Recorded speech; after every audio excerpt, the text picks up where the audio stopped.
পৃথিবীতে যত রকমের জলপাইয়ের আচার আছে তার মধ্যে এই আচারটাই বেস্ট। এতটাই নরম তুলতুলে, আঙ্গুলের সাহায্যে চাপ দেওয়ার সাথে সাথেই যেন মনে হচ্ছে গলে যাচ্ছে। এই আচারটা মুখে দিবেন আর মনে হবে যেন মিলিয়ে গেল।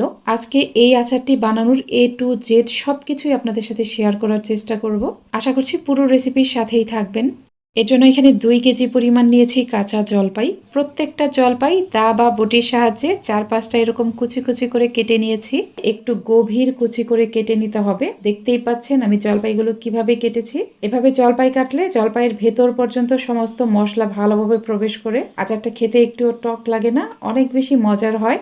2 কেজি জলপাইয়ের জন্য 4 টেবিল চামচ অথবা 32 থেকে 36 গ্রাম পরিমাণ পাঁচফোড়ন ও 21 থেকে 22টির মতো নিয়েছি শুকনা মরিচ। আসলে যে কোনো আচারে হাবিজাবি এত মশলা দেওয়ার দরকার নেই। পাঁচফোড়ন ও শুকনা মরিচটাই কিন্তু আচারের জন্য পারফেক্ট হয়।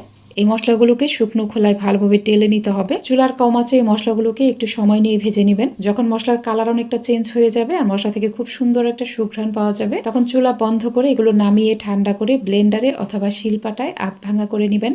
এখন আচার বানানোর জন্য নিয়ে নিলাম 2 কাপ অথবা 480 ml পরিমাণ সরিষার তেল। এখানে হাফ চা চামচ আস্ত পাঁচফোড়ন ও কয়েকটি শুকনা মরিচ দিয়ে একটু ভেজে নিতে হবে। এরপর এখানে কিছু রসুনের কোয়া দিয়ে দিলাম। আমি এখানে 3টি মাঝারি সাইজের রসুন খোসা ছাড়িয়ে নিয়েছি। এই রসুনের কোয়াগুলোকে একটু ভেজে নিতে হবে। এরপর দিয়ে দিব 4 টেবিল চামচ পরিমাণ সরিষা বাটা।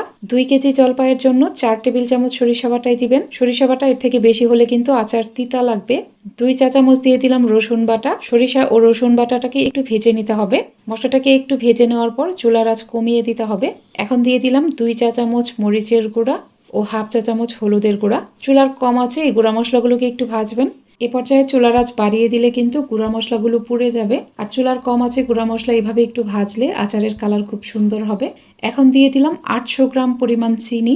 আমি মেজারমেন্ট কাপের 4 কাপ পরিমাণ চিনি নিয়েছি এখানে। 2 কেজি জলপাইয়ের জন্য 800 গ্রাম পরিমাণ চিনি এখানে পারফেক্ট হবে। আর আপনারা চাইলে মিষ্টির পরিমাণটা নিজেদের টেস্ট অনুযায়ী দিতে পারেন। এখন চুলার কিছুটা কম আছে, চিনিটাকে একটু ভেজে নিব। চিনি এইভাবে একটু তেলের সাথে ভেজে নিলেও কিন্তু আচারের কালার খুব সুন্দর হয়। চিনি কিন্তু চুলার আঁচ বাড়িয়ে অনেক বেশি কড়া করে ভাজবেন না। তো চিনি এরকম একটু ভাজার পরে দিয়ে দিলাম 1 কাপ পরিমাণ পানি। অনেকেই বলতে পারেন আচারে কেন পানি ব্যবহার করলাম।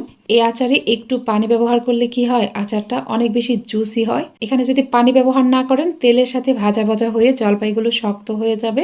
একটু পানি ব্যবহার করলে আচারের জলপাইগুলো খুবই সফট হয়, খেতে এত বেশি মজার হয়। এই আচারটা নর্মাল তাপমাত্রায় সংরক্ষণ করতে চাইলে মাঝে মাঝে রোদে দিবেন। আর এটা ফ্রিজের নর্মালে অনেক দিন পর্যন্ত ভালো থাকবে। এখানে পানিটা ফুটে ওঠার পরে আমি জলপাই দিয়েছি, স্বাদ মতো লবণ দিয়ে সবকিছু ভালোভাবে মিশিয়ে প্যানটাকে ঢেকে দিলাম। চুলার কিছুটা কম আছে, জলপাইগুলোকে একটু সময় নিয়ে আস্তে আস্তে সেদ্ধ করবেন। তাতে জলপাইয়ের ভিতরে সমস্ত মশলা ভালোভাবে প্রবেশ করবে, জলপাইগুলো খুব সফট হবে। চুলার আঁচ কমিয়ে দিলে উপরে চামড়াটা কুচি কুচি হবে না বা শক্ত হয়ে যাবে না। মাঝে একবার ঢাকনা খুলে এখানে দিয়ে দিলাম 4 থেকে 5 টেবিল চামচ পরিমাণ ভিনেগার অথবা সাদা সিরকা ও আচারের যে মশলাটা ব্লেন্ড করেছিলাম সেখান থেকে অল্প একটু দিয়ে দিলাম। বাকিটুকু আমি আচার বানানোর শেষ পর্যায়ে ব্যবহার করব। আচারের সাথে মশলাটা আলতো করে মিশিয়ে দেওয়ার পর প্যানটা আবারও ঢেকে দিব। মাঝে মাঝে ঢাকনা খুলে প্যানটাকে এইভাবে দুলিয়ে দিবেন। এখানে জলপাইগুলো খুব বেশি নাড়াচাড়া করবেন না। একটু বড় সাইজের পাত্রে আচার বানালে জলপাই ভেঙে যাওয়ার চান্স থাকবে না, আর এটা নাড়াচাড়া করতেও খুব সুবিধা হবে। মাঝে মাঝে শুধু প্যানটাকে এইভাবে দুলিয়ে দিতে হবে।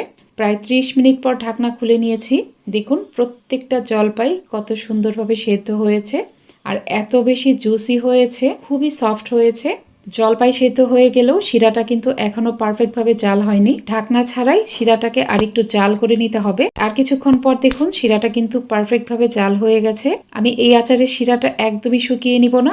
আচারে এরকম একটু কিছুটা শিরা অবশিষ্ট থাকবে। এখন আচারের যে অবশিষ্ট মশলা ছিল সেটুকু দিয়ে দিব। প্যানটা ধুলিয়ে ধুলিয়ে কিন্তু মশলাটা মিশিয়ে নিতে হবে, খুব বেশি নাড়াচাড়া করবেন না। আজকের রেসিপি ভালো লাগলে আমার ইউটিউব চ্যানেলটিকে সাবস্ক্রাইব করে পাশে থাকা অল লেখা বাটনটাতে ক্লিক করে দিবেন।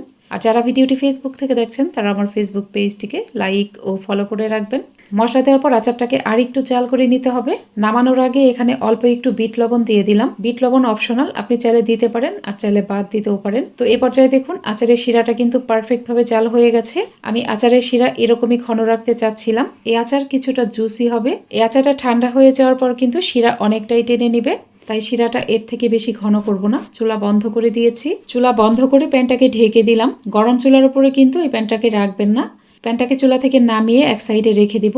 আচার পুরোপুরি ঠান্ডা হয়ে যাওয়ার পর আপনাদের দেখিয়ে দিচ্ছি। দেখতেই পাচ্ছেন আচার পুরোপুরি ঠান্ডা হয়ে যাওয়ার পর এটা কতটা জুসি হয়েছে। এই আচারটা খেতে যে কি মজার আমি আপনাদের বলে বোঝাতে পারবো না। একবার ট্রাই করে তারপর কিন্তু আমাকে অবশ্যই কমেন্টে জানাবেন। আমার প্রতিটি টিপস ফলো করে একবার বানিয়ে তারপর কিন্তু আমাকে কমেন্ট করে জানাতে ভুলবেন না।